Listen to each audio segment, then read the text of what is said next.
guys, it's Barrett with the Gimme Camper. I just wanted to go over a quick video here today of this week's DIY project. So we decided to tackle a spray-in bed liner. Now I ain't gonna lie, it's not the easiest thing in the world. It's really not that difficult as long as you follow some steps, and I'm going to outline most of them here. And there's a lot of great videos on how to use the product that I used. By the way, I did pay for this product. I didn't get it as promotionary or anything like that, although I would have been glad to, because I really do like it. And I would tell you if I liked it or if I didn't, if I didn't pay for it, but I did pay for it. And so I also will tell you that my wife was awful nervous about this. She didn't trust my skills here. I've got some painting experience. I don't have any auto body painting experience, nor do I think you really need any with this bed liner stuff. So you have two options. You can do it yourself, or you can go down to Line-X and pay, I'd read that it's $700 or $800. I got $150 in this, give or take a little bit, and that's with the kit from Amazon, that's with some primer, and that's with some adhering promoter for the plastic and down in the corners of the bed where you can't sand as well. So for that price, I'm more than happy with the way this turned out.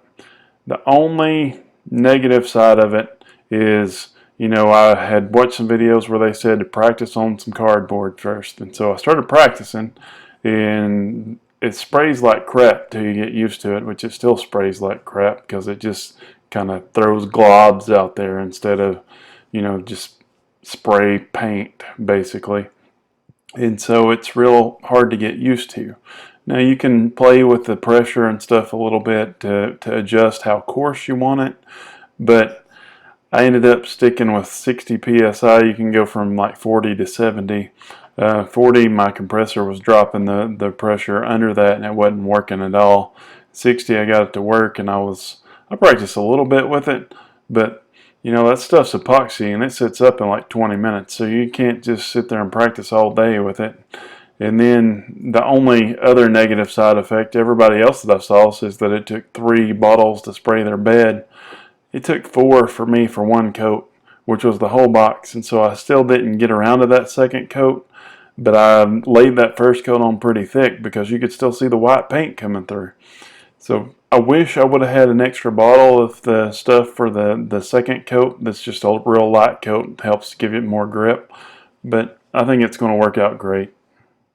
So the first thing you want to do is clean your bed. Now I started with a pretty nasty looking bed, and I had some junk down in my gooseneck ball, which made it hard to get my fifth wheel hitch out last week, and so I wanted to go over it with a pressure washer. You don't have to use a pressure washer because you're going to go over it with degreaser anyway, but I thought I would start by using a good old mopping bucket, washing her down and pressure washing the far out of it.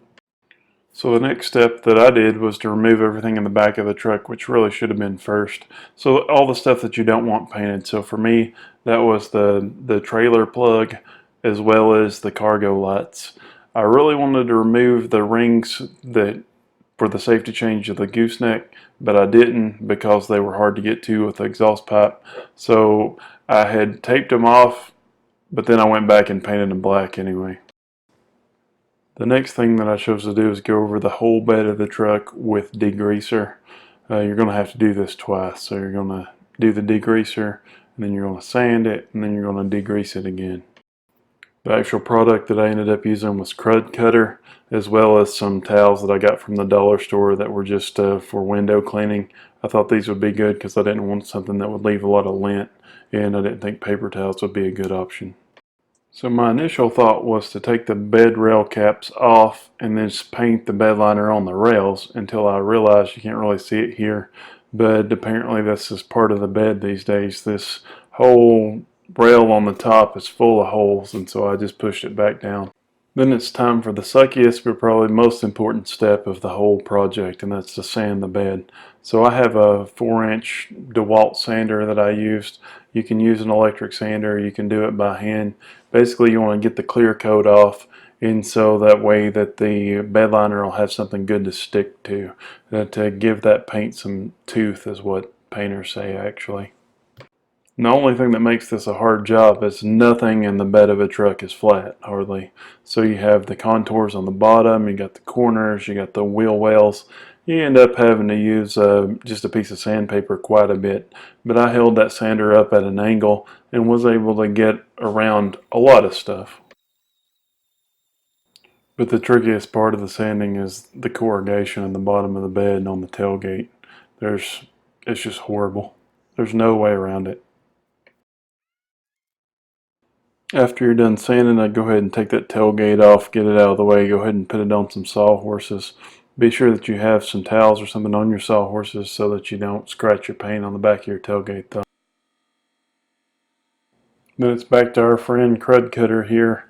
So you just go over everything with that Crud Cutter again to try to get as much of that residue from the sanding off as you can, as well as any grime that you might have missed on the first pass.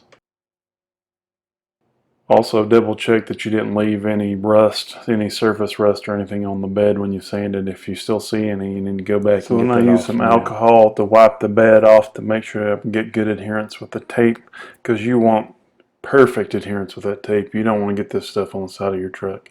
And so what I decided to do is clean it off with some alcohol first.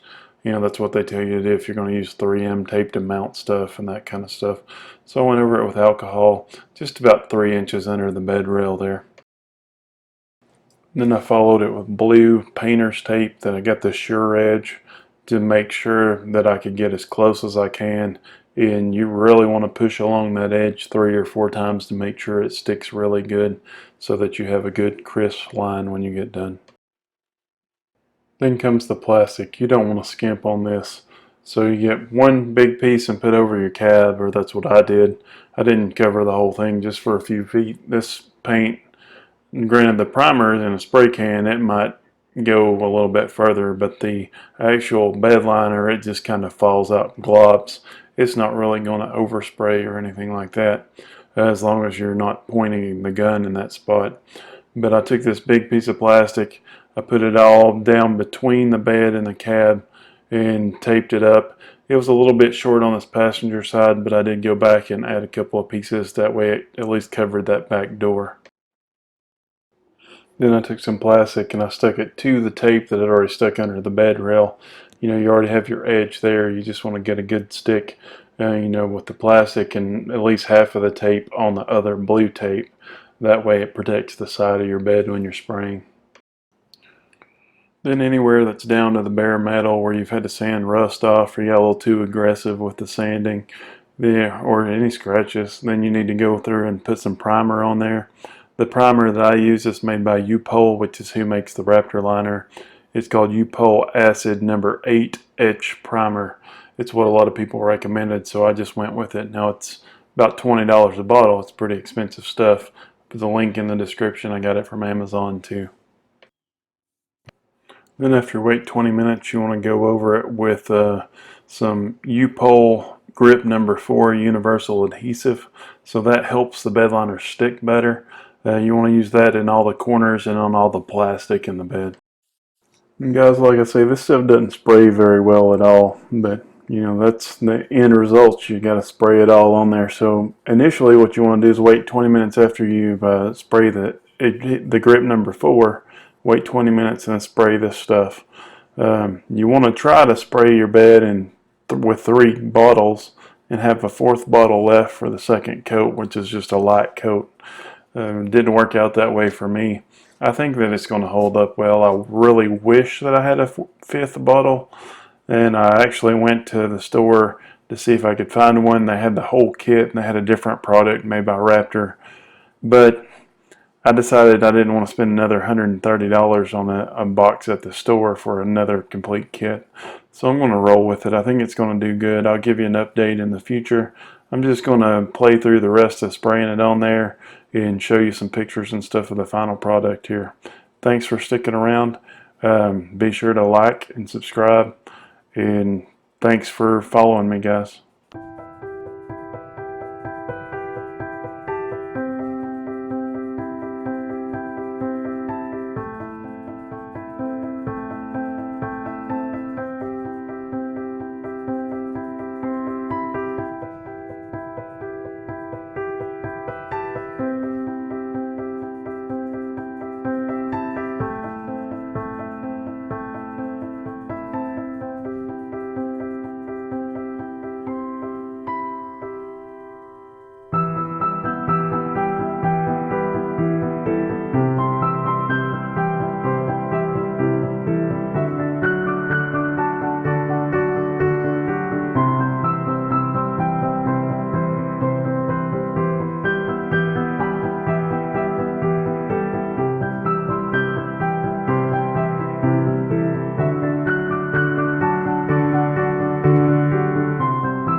This week's YouTube featured channel of the week is Michael Bracewell. So he's got some pretty good videos, a couple of which I'll point out. One was how to make a heat shield that was relatively easy that hangs on your camper. So if you got one of those side mounted grills that the heat wouldn't hurt your fiberglass. A lot of people worry about that. And the other that I thought was really interesting was the way that he fixed his tank that was hanging down under the camper and put some more supports under there and brace it up real good. I want to keep that one in mind for the future. So if you don't mind, check this guy out. Do not forget to hit that subscribe button.